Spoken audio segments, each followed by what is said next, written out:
Perjalanan Islam di Asia Tenggara merupakan kisah yang menarik. Kisah tentang kepercayaan yang melintasi samudera, budaya yang berbaur, dan masyarakat yang tumbuh. Perjalanan ini membawa kita ke Filipina, di mana datangnya Islam mewarnai kanvas budaya kepulauan tersebut dengan warna-warna yang semarak. Tidak seperti penaklukan yang cepat di tempat lain, masuknya Islam ke Filipina berlangsung secara perlahan, dibantu oleh angin perdagangan yang tenang.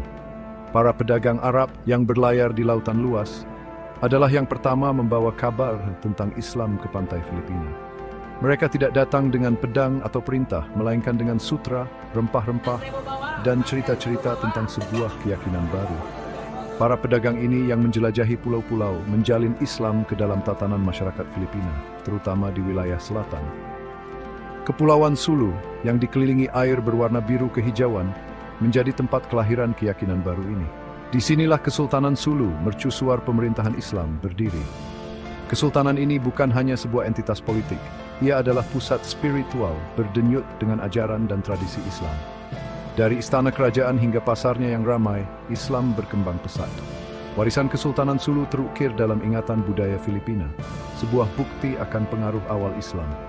Di antara tokoh-tokoh yang menerangi jalan Islam di Filipina adalah Syarif Kabungsuan. Seorang cendekiawan dan pendakwah, Syarif Kabungsuan tiba di pantai Mindanao membawa obor Islam. Ajarannya seperti hujan lembut di tanah yang subur, menyemai komunitas yang bersemangat untuk memeluk keyakinan baru. Warisan Syarif Kabungsuan terjalin dalam permadani Islam Filipina, simbol penyebaran damai dan bimbingan spiritual. Kedatangan bangsa Spanyol dengan semangat penakluk dan semangat Katolik mereka memberikan bayangan panjang atas Filipina. Spanyol didorong oleh hasrat untuk menyebarkan agama Kristen, bentrok dengan komunitas Muslim yang sedang berkembang. Pulau-pulau di utara yang takluk pada kekuatan Spanyol memeluk Katolik. Namun wilayah selatan tetap menjadi benteng iman Islam, menolak gelombang konversi yang tak henti-hentinya. Mindanao, Sulu, dan Palawan menjadi tempat perlindungan bagi Muslim Filipina. Iman mereka menjadi perisai yang tak tergoyahkan melawan gelombang penjajahan Spanyol yang semakin meluas. Orang Moro, pewaris tradisi Islam yang membanggakan, menolak untuk tunduk pada kekuasaan Spanyol. Selama berabad-abad, orang Moro dengan tekad yang tak tergoyahkan mempertahankan iman dan kebebasan mereka. Perjuangan mereka terukir dalam darah dan pengorbanan, sebuah bukti semangat Islam Filipina yang abadi. Para penakluk Spanyol dengan segala kekuatan mereka tidak dapat memadamkan api iman Islam yang berkobar terang di hati orang-orang Moro. Perang Spanyol-Amerika menandai titik balik dalam sejarah Filipina. Amerika yang muncul sebagai pemenang menggantikan pemerintahan Spanyol dengan merek kolonialisme mereka sendiri.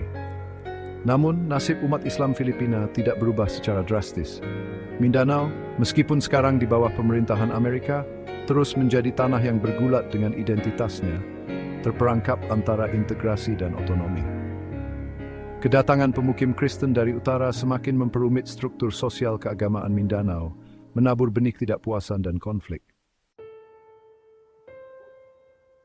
Sementara Filipina memeluk Islam melalui jalur perdagangan maritim, pertemuan Myanmar dengan keyakinan tersebut terjadi di sepanjang perbatasan baratnya. Itu adalah jenis pertemuan yang berbeda, dibentuk oleh jalur darat dan daya pikat jalan sutra kuno yang berkilauan. Para pedagang Arab yang berkelana ke timur menemukan diri mereka di jantung Myanmar, sebuah negeri yang dihiasi dengan pagoda emas. Tidak seperti Filipina, di mana Islam menemukan lahan subur di antara penduduk asli. Di Myanmar, sebagian besar tetap terbatas pada komunitas perdagangan. Kerajaan Arakan yang terletak di pantai barat Myanmar muncul sebagai pendukung Islam yang tak terduga. Raja-raja Arakan dipengaruhi oleh komunitas Muslim yang berkembang di wilayah mereka, menganut gelar dan tradisi Islam. Perlindungan kerajaan ini memberikan tempat yang aman bagi umat Islam, memungkinkan keyakinan mereka untuk berakar dan berkembang.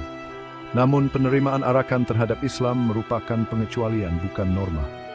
Sebagian besar Muslim di Myanmar berada di pinggiran, agama minoritas yang bersaing dengan mayoritas Buddha yang dominan. Posisi genting ini sering menyebabkan diskriminasi dan marginalisasi, memaksa umat Islam untuk menavigasi lanskap sosial keagamaan yang kompleks. Kisah Islam di Filipina dan Myanmar adalah bukti ketahanan iman. Dalam menghadapi penjajahan, konflik, dan diskriminasi, Islam tidak hanya bertahan, ia telah berkembang. Ini adalah kisah yang terjalin ke dalam tatanan bangsa-bangsa ini, menambahkan benang-benang cerah pada permadani budaya mereka. Muslim Filipina setelah mempertahankan iman mereka melawan penjajahan Spanyol dan Amerika, terus meneguhkan identitas mereka. Perjuangan untuk otonomi di Mindanao, meskipun penuh dengan tantangan, berbicara banyak tentang semangat mereka yang abadi. Di Myanmar, meskipun menghadapi penganiayaan dan marginalisasi, Muslim Rohingya, meskipun menanggung bekas luka pengungsian dan kekerasan, tetap berpegang teguh pada keyakinan mereka. Nasib mereka, sebuah pengingat nyata akan intoleransi agama, telah mengguncang hati nurani dunia. Namun, bahkan dalam menghadapi kesulitan seperti itu, iman mereka tetap tergoyahkan. Kisah Islam di Filipina dan Myanmar masih jauh dari selesai. Ini adalah kisah yang masih ditulis, sebuah narasi tentang iman, ketahanan, dan semangat manusia yang abadi. Ini mengingatkan kita bahwa bahkan dalam menghadapi kesulitan, iman dapat menjadi mercusuar harapan, membimbing komunitas melalui badai yang paling gelap, dan memimpin mereka menuju fajar yang lebih cerah.